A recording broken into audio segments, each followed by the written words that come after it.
सत्यम परम धीमहि श्रीमद्भागवत के प्रारंभिक संस्करण का प्रसंग चल रहा है। महाभारत का युद्ध समाप्त हो गया।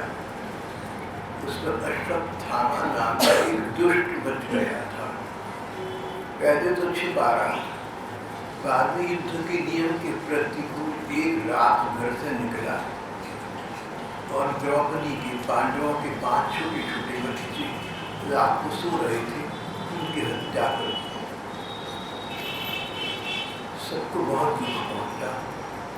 द्रौपदी फक फक फक फक कर रोने लगी। अर्जुन ने आश्वासन बधाया, मैं इस अश्वत्थामा को पशु की भांति बांधकर तुम्हारे सामने ले आऊंगा, तब हम इसकी हत्या करेंगे और तुम इसके रक्त में स्नान करने के पश्चात बच्चों का अंतिम संस्कार करना। भगवान कृष्ण की सहायता से अर्जुन गए और जैसे तैसे करके सचमुच अश्वत्थामा को पशु की भांति बांधकर सामने खड़ा कर दिया। जब अश्वत्थामा सामने आया तो द्रौपदी का दिल बदल गया। द्रौपदी भगवत भक्त थी। भक्तों के दिल कुछ और ही प्रकार के होते हैं। भगवत भक्त का पहला लक्षण है दूसरे के दुख को देखकर अपना दुख भूल जाना।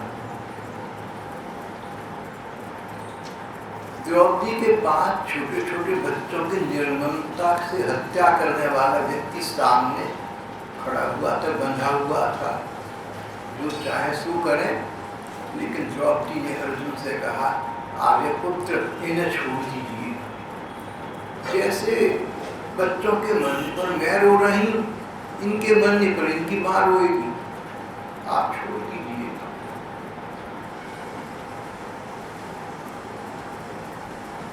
भगवान कृष्ण और अन्य जन मन ही मन बहुत प्रसन्न हुए कि जिनका वंश समाप्त हो गया, निर्जीव हो गया, वो द्रौपदी बच्चों के हत्यारे के सामने आने पर उसको क्षमा करना, इतनी करुणा मन।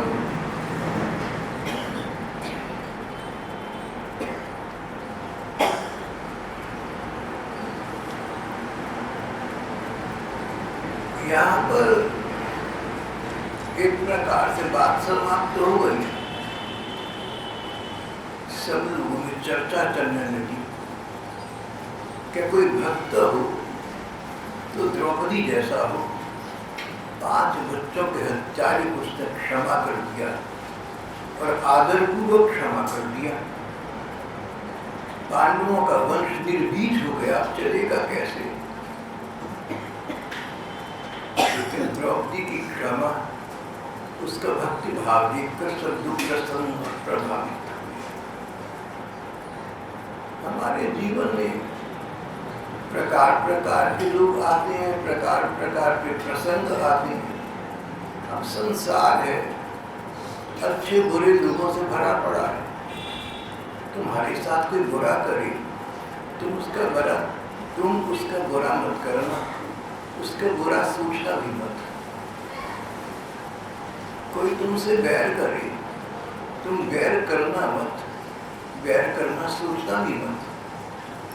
अधिक से अधिक भगवान से प्रार्थना करना, भगवान इस व्यक्ति को सद्बुद्धि दे, इसके मन बदल दे, ये पुण्य कर्मी हो जाए।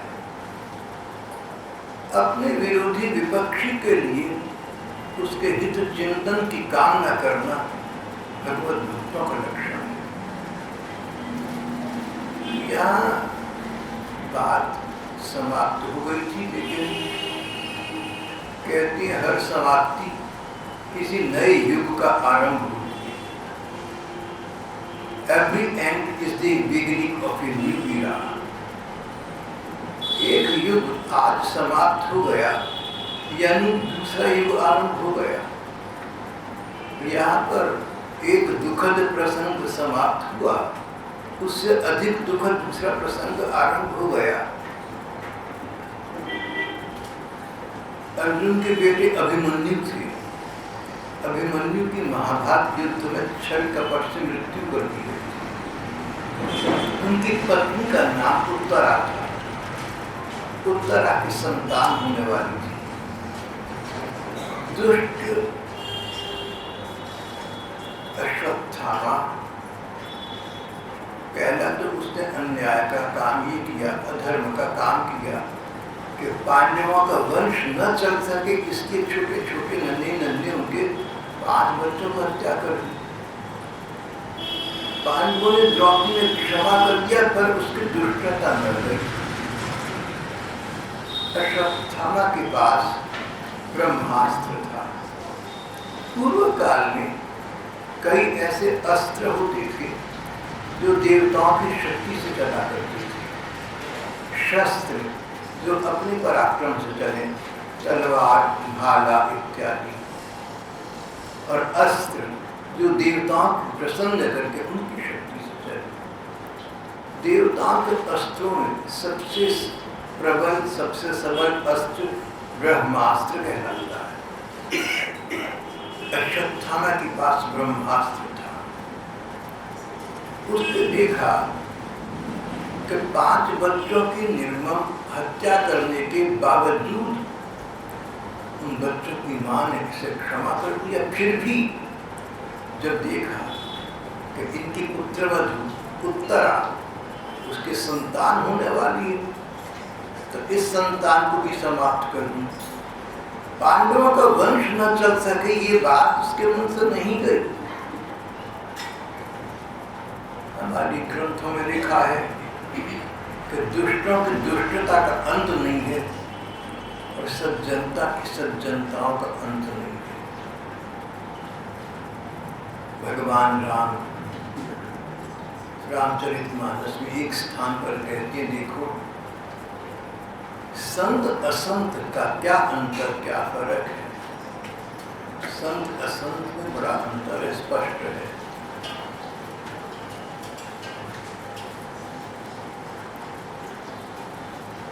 आरी चंदन की लकड़ी को काटती है।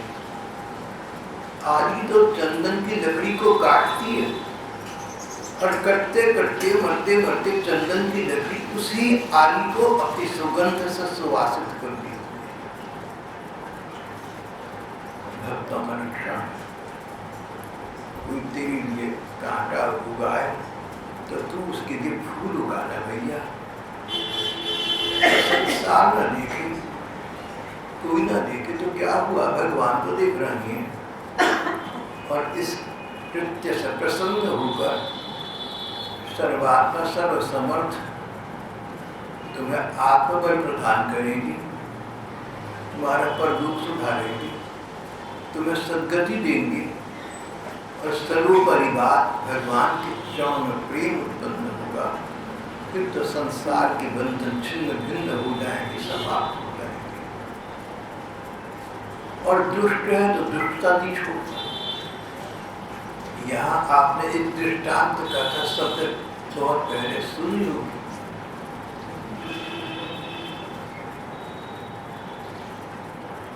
एक साधु था, नदी के किनारे खड़ा हुआ था। एक जीव बार बार जल में प्रवेश करता, मूर्ख था बेचारे जलचर को, उस जीव को क्या पता। साधु से बाहर निकाल शायद कर खरीदा था, बिच्छू था, बिल्कुल बिच्छू। बिच्छू जल में जाता, साधु बाहर निकालता, बिच्छू साधु के डंक मारता और दोबारा पानी में जाता। बिच्छू को तो समझ नहीं, विवेक नहीं, कोई रोक रहा है, उसके डंक मारती। जिसके डंक मारा वो साधु था, उसके मन का भाव था, अरे इस बेचारे को तो पता नहीं कि ये कहाँ जा रहा है, क्या कर रहा है, लेकिन मुझे तो पता है, मुझे तो इसका भला करना चाहिए। बिच्छू को बार बार साधु बाहर निकालता, बिच्छू बार बार डंक मारता। पास खड़े एक श्रद्धालु एक ने कहा कि महाराज जी, बिच्छू बार बार आपके डंक मार रहा है, आप बार बार क्यों निकाल रहे हैं? बोले भैया ये अपने स्वभाव को नहीं छोड़ता, बिच्छू का काम है स्वभाव डंक मारना। बिच्छू अपने स्वभाव को नहीं छोड़ता, मैं अपने स्वभाव को क्यों छोड़ूं? दूसरा व्यक्ति बुरे स्वभाव को नहीं छोड़ता, आप अपने अच्छे स्वभाव को ना छोड़ें। अश्वत्थामा ने तो सभी सीमाओं का उल्लंघन कर दिया। जिन पांडवों ने उसको क्षमा कर दिया था, 5 बच्चों की हत्या के बावजूद उस अश्वत्थामा को पता लगा कि इनकी पौत्रवध, पता लगा घर की बहू है छोटी उत्तरा, अभिमन्यु की पत्नी, उसके संतान होने वाली है। दुष्ट अश्वत्थामा ने उत्तरा की ओर ब्रह्मास्त्र का संधान किया, ब्रह्मास्त्र चला दिया। हमारे धर्म ग्रंथों में किसी महिला का वध करने का विधान नहीं है। नारी वध मत करो और कोई दंड दे दो, वध से बुरा दंड दे दो, लेकिन वध मत करो। दूसरा, जिस महिला के संतान होने वाली हो उसका वध मत करो, नहीं तो संतान का वध हुआ। इस प्रकार किसी भी दृष्टि से उत्तरा के लिए, उत्तरा के प्रति ब्रह्मास्त्र का संधान करना बहुत अनुचित था, अधर्म था, पाप था, महापाप था। लेकिन पाप करते समय पापी को कहाँ याद रहता है कि ये पाप है, उसका मुझे फल भोगना पड़ेगा। हम जो करेंगे ना, अच्छे कर्म करेंगे, बुरे कर्म करेंगे, they all return to us, सब वापस हमारे पास ही आएंगे। अच्छे कर्म करोगे, पुण्य के रूप में करोगे, सुख के रूप में उनका फल तुम्हें मिलेगा। और कोई पाप कर्म करेगा, पाप कर्म का फल दुख है, उसे दुख मिलेगा। पाप को ये बात कहाँ याद रहती है? अश्वत्थामा ने घर की छोटी बहू उत्तरा के प्रति ब्रह्मास्त्र का संधान किया। उत्तरा घर की बहू थी, छोटी उम्र की थी, बस उसको इतना पता था कि बड़ा अन्याय हो रहा है कि लोग एक दूसरे को मार काट रहे हैं, महाभारत का युद्ध हो चुका है। और अब उसने अपनी ओर एक बाण आते देखा, वो डर गई।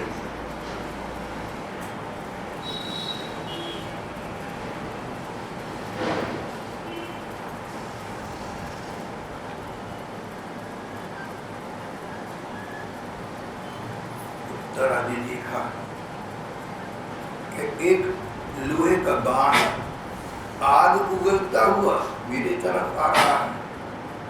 उत्तरा भय से दौड़ी। सारे पांडवों की एक विशेषता थी, 5 पांडव, युधिष्ठिर सबसे बड़ी भाई, भीम, अर्जुन और दोनों छोटी नकुल सहदेव, 5 पांडव। पांडवों की माँ कुंती, पांडवों की पत्नी है, उनके बच्चे, सबके सब भगवान कृष्ण के प्रति आश्रित थे। The family that prays together stays together. भगवान के प्रति परिवार के सभी सदस्यों की निष्ठा होना is a cementing force, घर वालों को मिलाकर इकट्ठा करके रखते। प्रत्येक परिवार को चाहिए कि अपने यहाँ चाहे थोड़ी देर का हो, 10 मिनट 15 मिनट का हो, कीर्तन पूजा पाठ का नियम रखना चाहिए। घर में एकता बनी रहती है। पांडव परिवार की बहुएं भी श्री कृष्ण के प्रति भक्ति भाव रखती थी और अंत में उन्हीं के शरण में जाया करती थी। उत्तरा भागी हुई भगवान कृष्ण के पास आई, बोली, भगवान मेरी रक्षा कीजिए, पाहि पाहि महायोगिन देव देव जगतपति। हे भगवान, तुम तो सारे संसार के स्वामी हो, तुम तो जगन्नाथ हो, तुम्हारे जगत में मैं भी तो हूँ, मेरे नाथ मेरे स्वामी भी तो तुम हो। पाहि पाहि माँ, मेरी रक्षा करो, मेरी रक्षा करो। नान्यम तद अभयम पश्येत् यच्चक्षु परस्परम। श्री कृष्ण इस समय आपके अतिरिक्त मुझे बचाने वाला मुझे कोई दिखता नहीं, इसलिए आपकी शरण में आई हूँ, वरना कष्ट न देते। ये देहता वो लोहे का बाण मेरी ओर दौड़ा आ रहा देखो माँ का दिल कैसा होता है। फिर उत्तरा बोली, भगवान अगर इस बाण से मेरा वध हो ना हो, मेरी हत्या हो तो भले ही हो जाए, लेकिन जिस संतान ने मेरे शरीर से जन्म लिया है उस संतान की हत्या तो ना हो, मेरा बच्चा बचा रहे। माँ की ममता, हमारी धर्म ग्रंथ कहते हैं कि संसार में अगर सच्चा प्यार कहीं है, अगर कहीं है तो माँ भी है जो बच्चों के लिए होता है। बच्चे बड़े हो जाएं, कैसी भी निकल जाएं, लेकिन माँ के मन की ममता बनी रहती है। और विदेशी भाषाओं में एक कहावत है, जिसको अंग्रेजी में लिखा है, If you want to see the face of God, if you want to see the face of God, look at your mother. भगवान के दर्शन करने की उत्कट कामना उत्पन्न हो तो माँ का मुखड़ा देख लेना। संसार में भगवान की बात में माँ का स्थान है, माँ का प्यार ऐसा होता है। उत्तरा स्वयं मरने को तैयार है, मृत्यु से डरती, लेकिन होने वाला मेरा बच्चा बच जाए, भगवान इसकी रक्षा कर लेना। अब जिनके तुम बच्चे हो ना, चाहे तुम छोटे हो या बड़े हो, तुम जिन माता पिता के बच्चे हो उनकी सेवा करना, उनकी सहायता करना, उनका सम्मान करना, स्वयं कष्ट उठा कर उनका सम्मान और सेवा करना भगवान को प्रसन्न करने का ये उपाय है। भगवान भले ही मुझे जला डाले पर मेरे होने वाली संतान को नष्ट न करे, बस ऐसी कृपा कर दीजिए। भगवान तो अंतर्यामी है, लीला मनुष्यम भरे, देखने में मनुष्य जैसी लीला कर रही है, पर है तो अंतर्यामी है, तो भगवान है, तो सर्वज्ञ। श्री कृष्ण समझ गए कि अश्वत्थामा ने पांडवों के वंश को निर्बीज करने के लिए ब्रह्मास्त्र का प्रयोग किया है।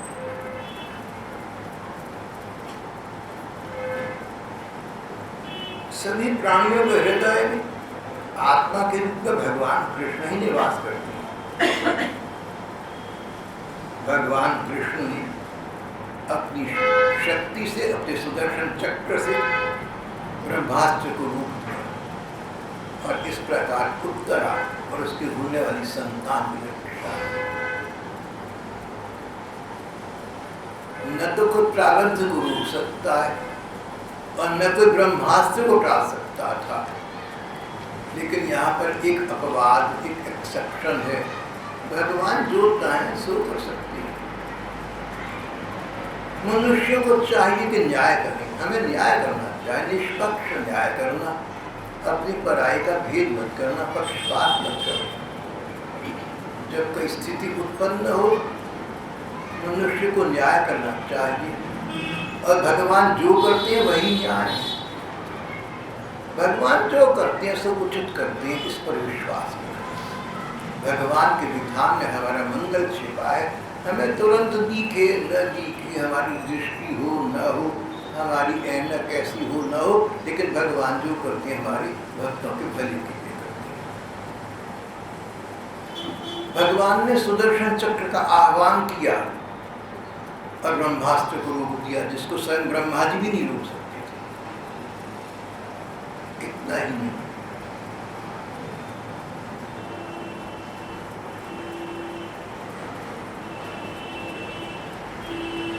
यद्यपि ब्रह्मास्त्र अमोघ है, उसके निवारण का कोई उपाय नहीं है, परंतु भगवान श्री कृष्ण के तेज के सामने वह शांत हो गए। इसमें कोई आश्चर्य नहीं है, भगवान सर्वाश्चर्यमय है।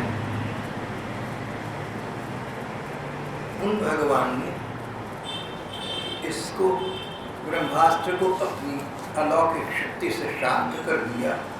कौन आश्चर्य की बात है।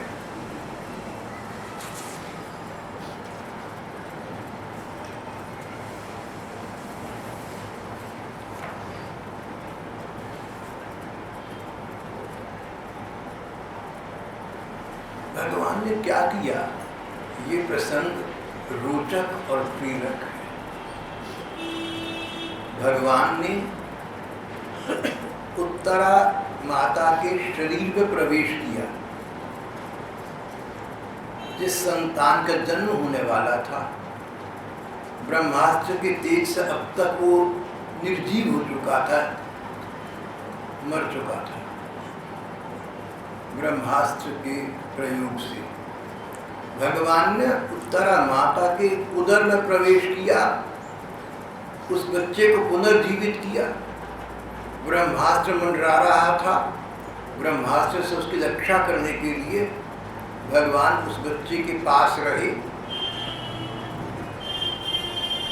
अभी वो अनुत्पन्न संतान, द अनबॉर्न चाइल्ड,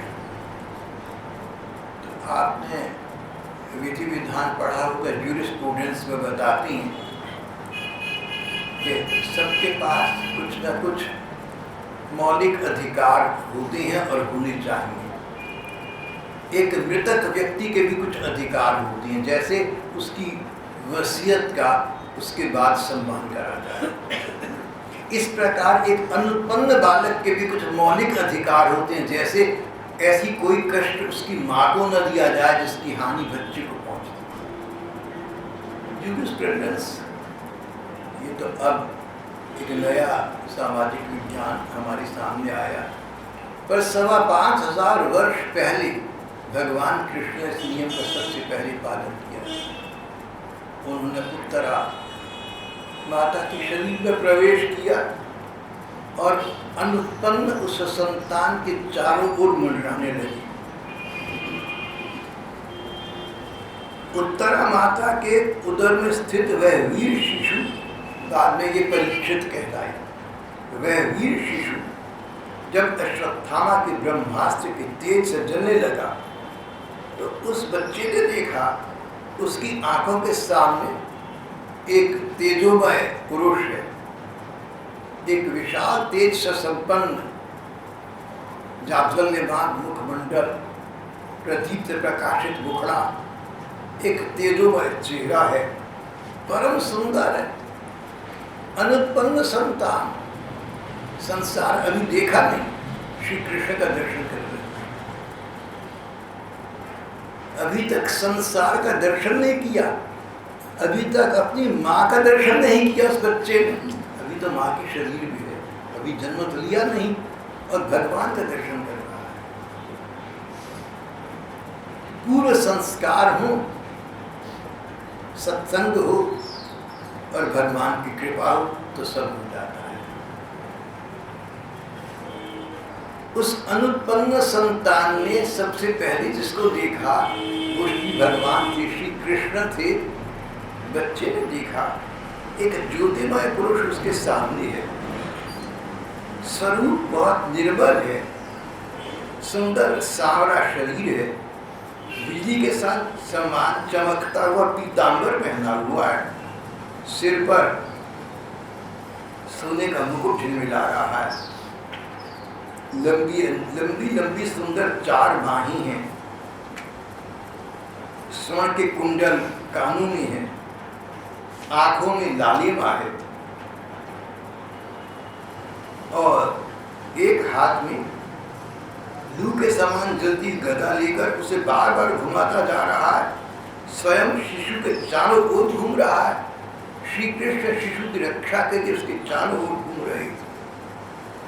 जिन भगवान की सारा संसार परिक्रमा करता है, जिन भगवान की प्रदक्षिणा देवता करते हैं, शिव जी ब्रह्मादि और शंकरादि ऋषि करते हैं, वे सर्वात्मा भगवान, वे सर्वशक्तिमान परमात्मा आज इस अनुत्पन्न बच्चे की प्रदक्षिणा, इसकी परिक्रमा कर रहे थे, इसको बचाने के लिए। इसकी माँ भक्तलो थी, घरवाली सब भक्तलो थे, भक्ति रक्षा तो भगवान स्वयं करते।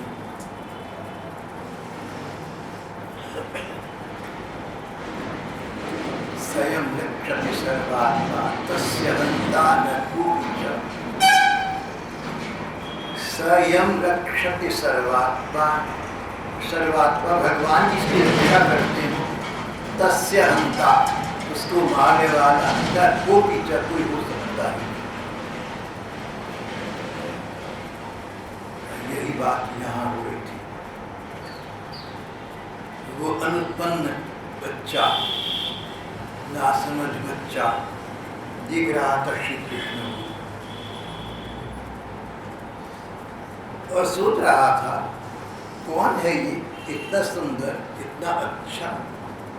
इस प्रकार 10 मास के माँ के शरीर में रहते इस शिशु के सामने स्वयं भगवान उपस्थित थे। उसको माँ के शरीर में अभी तक रहते हुए 10 मास हो गए थे।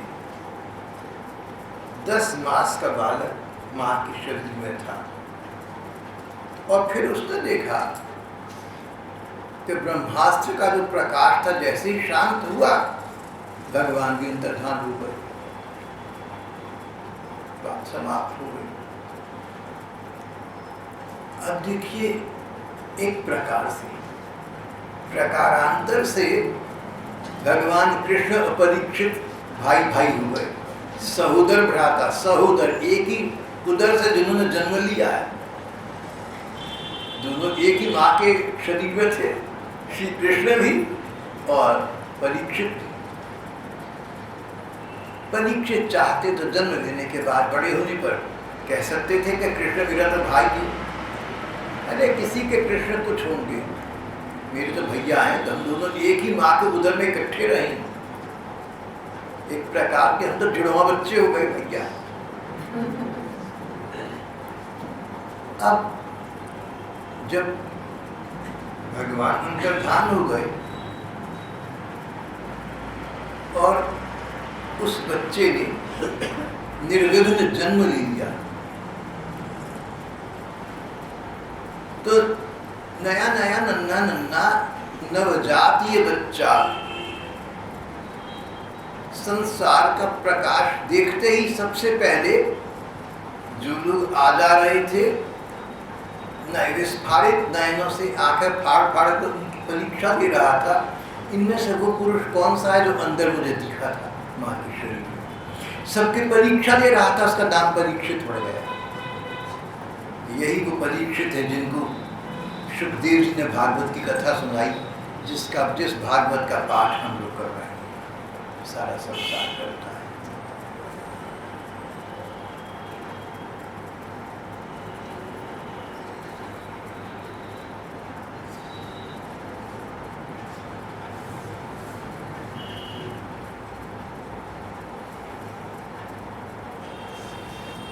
अब ये प्रकरण फिर समाप्त हो गया, अनुत्पन्न संतान की रक्षा हो गई। भगवान जो चाहे उसमें बाधा कौन डाल सकता है। भगवान का विधान था कि पांडवों का वंश चलता रहे, इसलिए भगवान ने उस वंश को चलाने के लिए एकमात्र संतान बची थी, उसकी माँ के शरीर में जाकर रक्षा की थी। जन्म लेने के बाद यही परीक्षित कहलाई थी, परीक्षित से आगे वंश चला।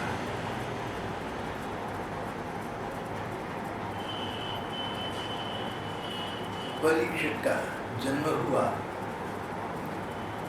सुखद युग का आरंभ हो गया। श्री कृष्ण बोले, मैं अब पांडवों तुम्हारे पास से जाना चाहता हूँ। और कुंती माता से आज्ञा मांगी। कुंती भगवान कृष्ण की बुआ लगती थी। भगवान कृष्ण के पिता वसुदेव जी, वसुदेव जी की बहन कुंती, भगवान कृष्ण की बुआ। बुआ जी मैं जाना चाहता हूँ, आज्ञा दीजिए। इस समय भगवान कृष्ण पांडवों की रक्षा के लिए पांडवों के साथ हस्तिनापुर रह रहे थे, जो हस्तिनापुर आजकल उत्तर प्रदेश में मेरठ जनपद के आसपास है। युद्ध कुरुक्षेत्र में हुआ था, सभी जानते हैं। और भगवान द्वारका से आई थी। भगवान का द्वारका में बड़ा भारी साम्राज्य हो चुका था। कहाँ द्वारका? गुजरात में। और हस्तिनापुर उत्तर प्रदेश के इस क्षेत्र में युद्ध में पांडवों की रक्षा करने के द्वारका से श्री कृष्ण आई थी। सब यदुवंशियों को, अपने घर के वंश के लोगों को छोड़कर आई थी। समय बहुत बीत चुका था। श्री कृष्ण बोले, बुआ जी सब अपने स्थान पर स्थापित हो गया है, मुझे जाने की आज्ञा दीजिए। कुंती ने देखा कि हमारे प्राणों के रक्षक कृष्ण जाने की बात करना ही। उनको लगा कि भले ही बड़े भारी ऐश्वर्य के राजाओं की, पांडवों की वो माँ है, राजमाता है, लेकिन प्राणों के प्राण तो श्री कृष्ण है। राजा रानी बड़ा छोटा तभी तक है जब तक शरीर में प्राण हूँ। कुंती बुआ को लगा कि श्री कृष्ण ही मेरे प्राण, ये शरीर तो खोखला है, ये शरीर तो डब्बा है, ये तो ढांचा है। और जैसा हमारी मीरा जी ने 500 वर्ष पहले कहा था, प्राण हमारो वहां बसत है, यहाँ तो खाली खोल। हमारे प्राण तो श्री कृष्ण बसते हैं, शरीर कहीं भी घुमा लो। एक दिन शरीर समाप्त हो जाए, लेकिन प्राण श्री कृष्ण में जो उसके बस रहे वो बना रहेगा। उनकी माता से श्री कृष्ण ने वापस द्वारका जाने की आज्ञा मांगी। ये देखकर के कुंती माता बुआ हैं, ये उनके भतीजे हैं। कुंती माता पांडवों की घर की परिवार की सबसे बड़ी हैं। बड़ों का आदर होना चाहिए, बड़ों के आज्ञा से सब होना चाहिए, बड़ों के अनुमति से होना चाहिए। भगवान कृष्ण ने बुआ जी से आज्ञा मांगी। बुआ कुंती ज्ञानवान थी, विवेकवान थी, बारीकी को समझती थी, धर्म के मर्म को पहचानती थी। उन्होंने कहा, कृष्ण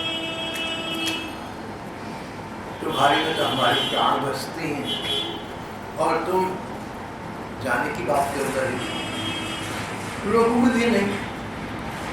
वहाँ द्वारका के लोग तुम्हारी प्रतीक्षा में, लेकिन मन चाहता है कि अब शांति के दिन वापस आ गए हैं, युद्ध समाप्त हो गया, सारा संघर्ष को विराम मिल गया। कृष्ण कुछ समय हमारे पास रहते तो अच्छा। द्रौपदी ने, दोबारा कहूँगा, कुंती बुआ जी ने, कुंती माता ने, पांडवों की माँ कुंती ने श्री कृष्ण से कहा, देखिए किन कृष्ण से कहा, कृष्ण भतीजे थे, भतीजे से नहीं कहा, कृष्ण भगवान थे। इस गहराई को देखा, नाता वही सच्चा है जो अध्यात्म का हो, जो भगवान की नाते से हो। अब मेरा आपका कोई नाता है इस संसार में, तो जिस दिन शरीर चले जाएंगे उस दिन नाता समाप्त हो जाएगा। पिछले जन्म में आपके परिवार में और लोग थे, जैसा आज के परिवार में आपकी बड़ी ममता है, माता पिता में या बच्चों में, बहन भाइयों में, जैसे आज तुम्हारी अपने घर वालों में बहुत ममता है, इनको छोड़ने का विचार भी अच्छा नहीं लगता। पिछले जन्म में इसी प्रकार तब तुम्हारे रिश्तेदार थे, उनमें ममता थी, उनको छोड़ना नहीं अच्छा लगता था। अगर तब के रिश्तेदार आज सामने आ जाए तो वो रिश्तेदार अब बुरे लगेंगे। ये तो संसार का संबंध है, जब तक जीवन है तब तक का है। लेकिन जो संबंध भगवान की नाते से, अगर मेरे आपके बीच भगवान है, अध्यात्म है, स्पिरिचुअलिटी है, तो ये नाता शाश्वत है, अनंत है, जन्म जन्मांतर के लिए।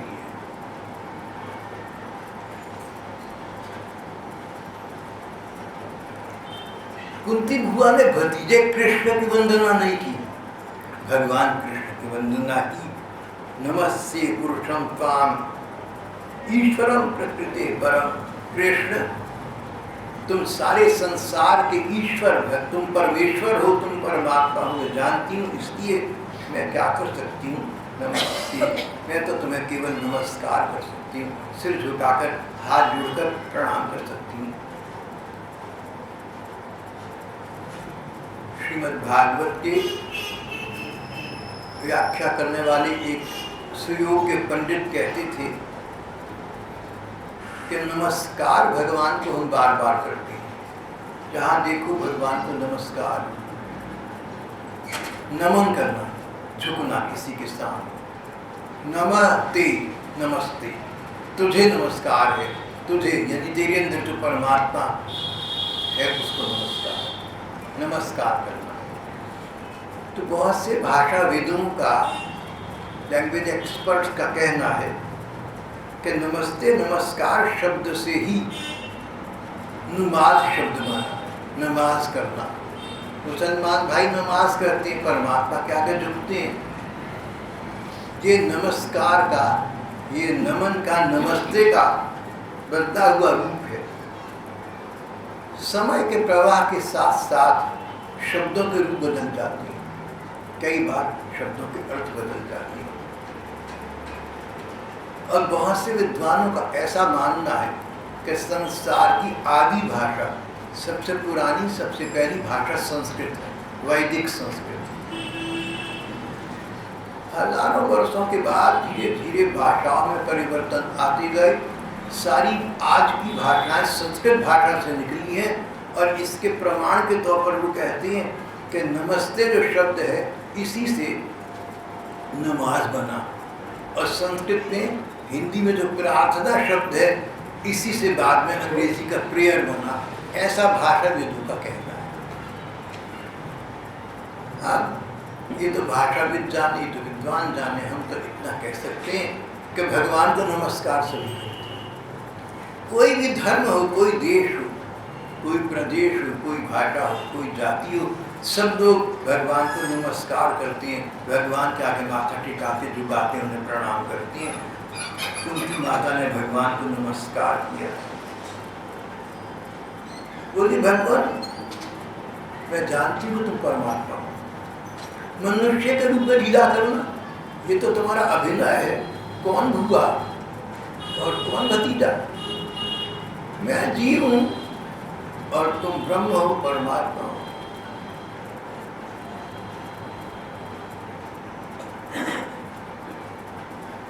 ब्रह्म तू हो, जीव।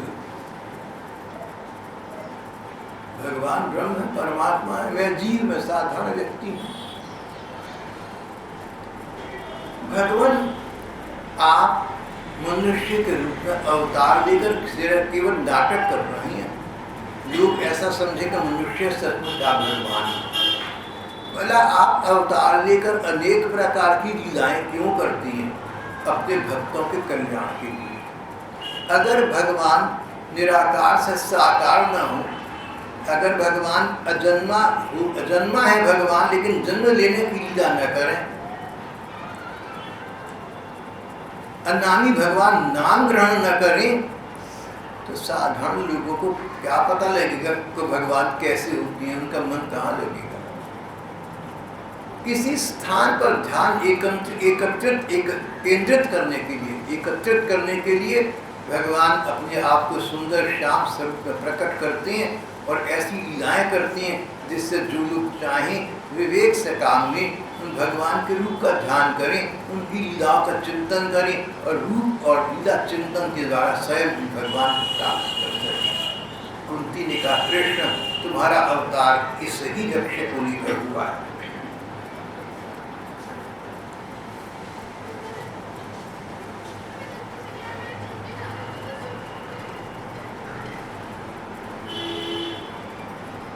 जिन लोगों का धन निर्धनता है, यानी रुपए पैसे का या तो है ही नहीं और है तो अभिमान नहीं है, निष्किंचन अकिंचन व्यक्ति के धन आप हैं। त्वाम अकिंचनम अगोचरम, घमंडियों को आप नहीं मिलते। नमो किंचन व्यक्ताय। भगवान मैं तो कहती हूँ कि सुख से अच्छे दुख है। जब भक्तों पर दुख आती हैं, आपका स्वभाव है, दुख तो कर्मों के फल से आती है। दुख नहीं आएंगे तो पूर्व कर्म कैसे कटेंगे? लेकिन जब भक्तों पर दुख आते हैं तो आप उनके जीवन में स्वयं प्रवेश करती हैं। हम लोगों पर जब जब दुख आए आपने आकर दर्शन दिए। ऐसे दुख भी धन्य हैं, ऐसे दुख भी श्लाघ्य हैं, सराह्य हैं। ऐसे दुखों को गले लगाती हैं जिनके आने पर श्री कृष्ण तुम्हारे साक्षात दर्शन हो। भगवान मैं तो तुमसे वर मांगती हूँ, जाते जाते मुझे अभीष्ट देते जाओ, मुझे वर प्रदान कर देता हो कि तुम चले जाओ तो हम पर दुख आते रहें, जिससे कि दुख आएंगे तो हमारी रक्षा के लिए तुम तो आओगे। तुम्हारे दर्शन पाने के लिए, झलक पाने के लिए जितनी मर्जियां पहाड़ से दुख आ जाए हमें कोई चिंता नहीं। दुख तो कर्मों के फल से आती हैं, कर्म कट जाएंगे, ये तो एक दिन समाप्त हो जाएंगे, लेकिन तुम्हारे साथ जो नाता बना, तुम्हारी झलक दिखी, तुम्हारे दर्शन हुए, तुम्हारा स्मरण हुआ, तुम्हारा चिंतन हुआ, सो बना रहेगा, वो अक्षय है, अनंत है, वो कभी समाप्त होने वाला नहीं है। श्री कृष्ण आप हमें दुख प्रदान करें।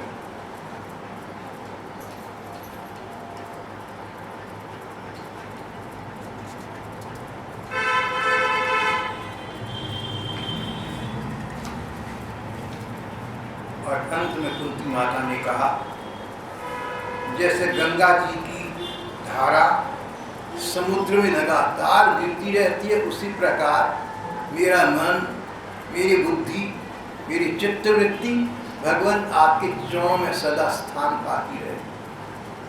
जैसे गंगा जी, जैसे नदी की धारा समुद्र में गिरती रहती है, इसी प्रकार मेरा मन आपके चरणों में विश्राम पाता रहे, मेरा मन आपका स्मरण करता रहे, मेरे मन की आंखें तुम्हारे दर्शन, आंखें मीचूं तो तुम्हारे दर्शन, मेरे भाव नयन तुम्हारा दर्शन करें, मेरे अंदरूनी कान तुम्हारा स्वर श्रवण करें, मेरा अंग अंग तुम्हारे प्रति समर्पित हो जाए। इस प्रकार अंग अंग अनंग शत शत श्री कृष्ण, मेरा एक एक अंग तुम्हारे प्रति समर्पित हो जाए तो ये अनंत हो जाएंगे, और इस जीवन में कर्म काटने के पश्चात, मृत्यु के पश्चात हमें तुम्हारी नित्य प्राप्ति हो जाएगी। जाते जाते ऐसा आशीर्वाद देते रहे। श्री कृष्ण मुस्कुराते रहे और कुछ दिन और हस्तिनापुर ठहरने के लिए उद्यत होकर तैयार हो गए। श्री प्रसन्न अगली बात करेंगे।